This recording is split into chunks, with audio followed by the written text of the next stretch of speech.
ვისაუბრებთ არითმეტიკულ პროგრესიაზე.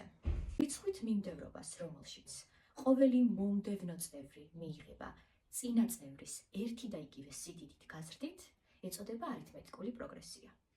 ხოლო სიდიდეს, რომლითაც წინა წევრი იზრდება, უწოდებენ არითმეტიკული პროგრესიის სხვაობას. მას აღნიშნავენ ლათინური D100. მაგალითად მოცემული გვაქვს მიმდევრობა 2, 4, 6, 8 და ასე შემდეგ. შევნიშნოთ, რომ მოცემული მიმდევრობის ყოველი მომდევნო წევრი მიიღება წინა წევრზე 2-ის დამატებით.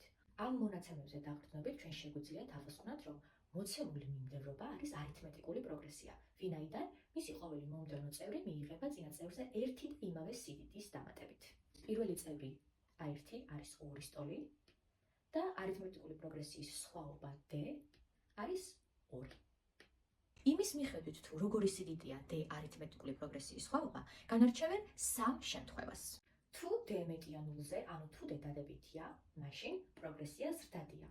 მოცემულ მიმდევრობაში ყოველი მომდევნო წევრი მიიღება წინა წევრზე 5-ის დამატებით. ესე იგი, მოცემული არითმეტიკული პროგრესიის სხვაობა D უდრის 5-ს, რაც მეტია 0-ზე, ესე იგი პროგრესია ზრდადია. თავადაც შევნიშნოთ, რომ ყოველი მომდევნო წევრი არის წინა წევრზე მეტი.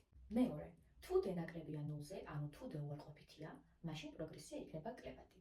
მოცემულ მიმდევრობაში ყოველი მომდევნო წევრი მიიღება წინა წევრზე 3 ერთეულის დაკლებით. ესე იგი, არითმეტიკული პროგრესიის სხვაობა D არის -3-ის ტოლი, რაც უარყოფითია, ნაკლებია 0-ზე, ესე იგი პროგრესიაც არის კლებადი.